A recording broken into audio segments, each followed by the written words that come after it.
Falei para minha mãe que sou irmã, não a mãe da minha irmã.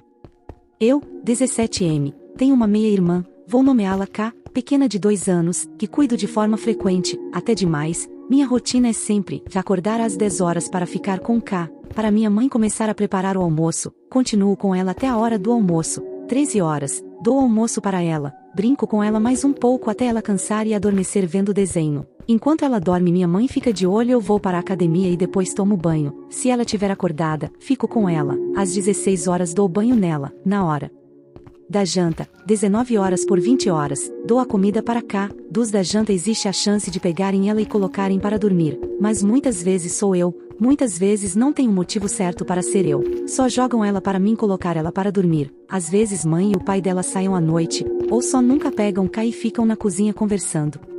Eu estou cansada disso tudo, porque apesar de eu amar minha irmã, eu acho que eles não podem só botar eu para tomar conta de cá toda hora. Eu faço praticamente tudo envolvendo a bebê. Antes minha mãe fazia a maior parte das coisas dela, e eu só ficava na hora de fazer o almoço, da janta ou quando saiam, mas aos poucos minha mãe foi aumentando a quantidade de coisas que tenho que fazer com cá, agora sou sempre eu.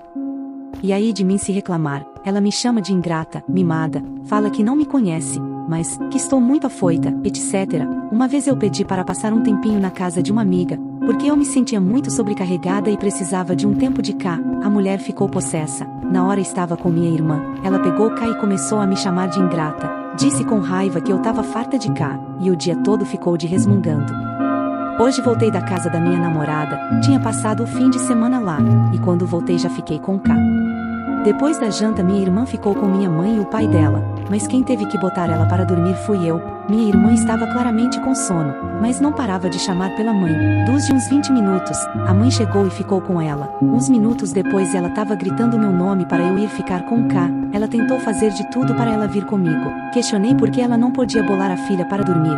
Minha mãe ficou uns segundos em silêncio e falou que era porque estava suja. Peguei K e falei que ela tinha que ver isso, porque não deveria ser eu a ficar o tempo todo com a filha dela. Mas ela me rebateu falando que eu era irmã como se eu que tivesse botado a criança no mundo, e eu falei, irmã, não mãe, e repeti o mesmo de antes. Ela me olhou como se eu tivesse a insultado, repetindo o mesmo diálogo de NPC, que eu sou ingrata, que não me reconhecia mais, que ela fez o favor de me deixar passar uma noite na casa da minha namorada, que se fosse assim não ia me deixar mais, etc.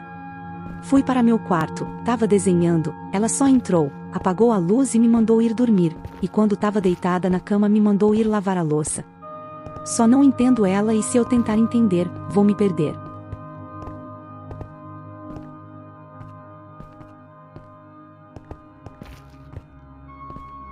Eu sou babaca por magoar minha amiga?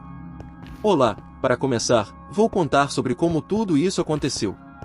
Eu tenho uma amiga em específico. Essa minha amiga sempre foi muito legal comigo desde o começo.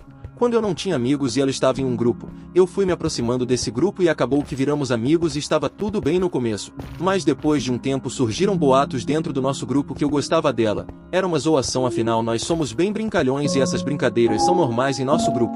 Mas ok, depois de um tempo isso passou. Aí quando tivemos férias e ficamos um tempo sem nos vermos, ela me mandou algumas mensagens meio estranhas, meio que se declarando para mim.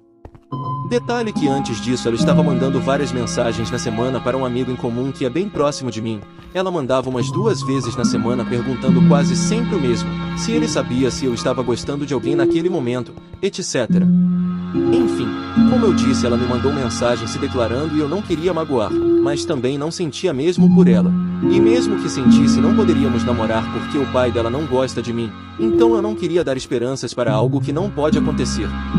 Então eu disse que gostava dela também, não esclareci que era como amiga, então ficou por isso mesmo. Mas depois de um tempo aconteceram algumas coisas que fizeram ela ficar com ciúmes e ela ficou magoada por algo que falaram que não era verdade. Ela chorou e pensou que eu estava brincando com os sentimentos dela, mesmo que eu não tenha dado certeza de nada. E assim ela foi se afastando de mim e nosso grupo percebeu e estão tentando resolver as coisas entre nós.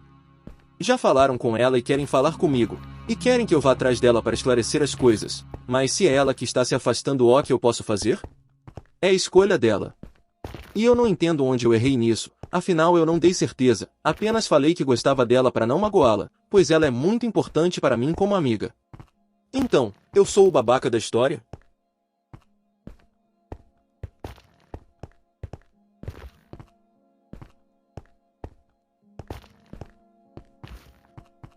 Descobri do pior jeito que sororidade feminina não existe. Quase um ano de relacionamento conturbado. Os amigos dele já me chamaram de burra na nossa frente e ele riu. Inúmeras vezes ele tentou me podar, querendo controlar meu jeito. Queria que eu calasse a boca, até controlar o modo que eu me visto. Mas na primeira vez que acompanhei ele em algo que os amigos iriam também, em um jogo de futebol na praça, eles me distrataram. Para começar, eles se sentaram no banco ao lado enquanto fiquei sozinha no banco, e alguns preferiram ficar de pé de costas para mim do que tentar interagir. Sou uma pessoa tímida e reservada, estava total fora do meu conforto ali querendo morrer. Enfim, depois descobri que eles me chamaram de soberba por ser assim, e ele disse que era para eu ficar de boa. Ele falava várias vezes isso para mim. Eu não podia ficar minimamente ansiosa ou irritada que eu estava errada e os outros certos. Ele já mentiu, já me disse inverdades, e sei que ele é manipulador para qualquer história. Ele será vítima e eu a errada. Chegou em um ponto que uma familiar dele, nem todas as primas, mas sempre uma prima, ser uma stalker nas minhas redes sociais e me distratar na primeira confraternização de família que eu me obriguei a participar, e quando eu distratei ela sai como errada, pois é muito fácil criticar uma situação onde você não sabe tudo e não quer saber o porquê de acontecer. Um ano sendo silenciada até que veio uma fatídica noite. Eu tinha comprado um esmalte, mas quando cheguei em casa vi que o pincel estava com defeito, mandei mensagem para o saque e eles se disponibilizaram para mandar outro, mas como o Sedex não entrega no meu bairro, pedi para ele receber. Bem, eu fiquei atualizando ele de todas as movimentações, mas após a primeira tentativa de entrega, ele me disse que não estava para receber. Ali já estava com ansiedade, e perguntei por que ele não tinha me avisado disso. Como boneco com caixa de som que só repete uma frase, ele falou, fica de boa, e ainda disse que iria comprar um para mim. Eu disse que queria o meu pacote, afinal não sabia o que viria além do esmalte defeituoso, e ele disse que era para esperar a próxima tentativa. Após isso, um apartamento no mesmo prédio que tive um pequeno incêndio no disjuntor, e como a companhia de energia não tinha vindo ainda para ver se tinha algum perigo, eu perguntei para ele se eu poderia lavar meu cabelo e disse que levaria tudo o que precisava e só pediria emprestado uma toalha para secar o cabelo e ele disse que sim. Um breve contexto do próximo fato. Todo final de semana eu iria para a casa dele, menos quando ele marca futebol com os amigos pelo fato mencionado acima de eles terem me destratado, então não me sinto confortável no mesmo ambiente que eles. Minutos depois, ele me fala que teria futebol sábado de manhã e perguntou se eu não queria ir à tarde para a casa dele, e falei que eu me sinto mais confortável ficando em casa. Esse foi o ponto para ele explodir. Ele ficou me questionando várias vezes o porquê de eu não querer ir para a casa dele e mesmo eu falando que é porque os amigos dele não gostam de mim, já me ofenderam e não me sinto bem perto. Ele disse que é para eu relevar isso e que nem iria encontrar eles.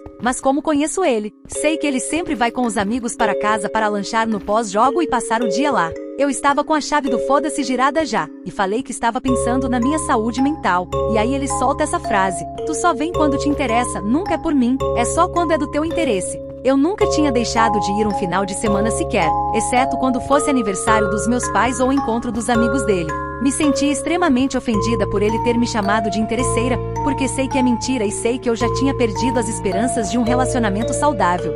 Falei que tinha me ofendido e ele conseguiu girar a situação para ele se fazer de vítima, alegando que ele estava estressado pelo trabalho e que não era exatamente aquilo o que ele queria dizer. Enfim, passamos mais alguns dias tendo conversas, pois ele gosta de fazer tratamento de silêncio quando alguém aponta algum erro dele. Atualmente a última mensagem dele é dizendo que não quer conversar porque não está com cabeça para isso. E sumiu quando eu disse que estaria esperando ele se sentir bem para conversar sobre para ter um fim com uma conversa adulta. Isso faz 7 dias. Bem, eu tenho poucos amigos, e algumas delas sofreram já com inúmeras coisas que precisou de empatia e sororidade feminina para se reerguer. Um exemplo foi uma amiga minha que o marido se mudou para um país na Europa e ela teve que ir junto. Ele traiu ela e cometeu vários tipos de violência com ela. Eu e as amigamos dela demos uma rede de apoio 24/7 mesmo após o processo. Outra amiga minha formada em psicologia e é uma mulher no meio da música alternativa, e sempre gostei de enaltecer mulheres fortes como ela, etc. Eu sempre fui fechada com meus sentimentos por não me achar digna de sofrer, e um tempo atrás fui diagnosticada com depressão com estresse crônico e quadros de ansiedade grave, e contei para as minhas amigas isso. Ouvi aquele clássico qualquer coisa estou aqui mas agora que preciso, elas sumiram. Mandei mensagem para todas porque eu realmente preciso conversar com alguém sobre isso, senão eu sei que vou surtar, mas percebi que estou sozinha. Uma visualizou e não respondeu, outra, a do marido que falei anteriormente. Perguntei se ela conhecia algum grupo de apoio feminino para conversar ou algo do tipo e faz 4 dias que estou no vácuo. Outras só ignoraram. Com esse fato, percebi do pior jeito que a união feminina só é boa quando convém, porque é mais fácil receber do que dar suporte para alguém que precisa. Me sinto péssima por isso, porque percebi que apoiei pessoas que não são tão boas assim, e que eu esperar o mínimo de reciprocidade foi o meu erro. Até a senhora do apartamento que o desjuntor pegou fogo e eu fui ajudar, ela não me agradeceu. Preferiu agradecer o outro vizinho, o homem que foi lá ver o que tinha acontecido muito tempo depois das chamas serem controladas. Usei aqui mais como desabafo, porque sei que também é um relato de uma mulher enganada por um movimento que ninguém quer fazer. Quem tiver dúvidas sobre algo que falei, fique à vontade de comentar, porque provavelmente escrevi algo errado ou queiram mais informações sobre algum fato. PS, após as 3 tentativas do correio, tive que ir lá buscar no CDD. Realmente veio o brinde, outro esmalte bem bonito.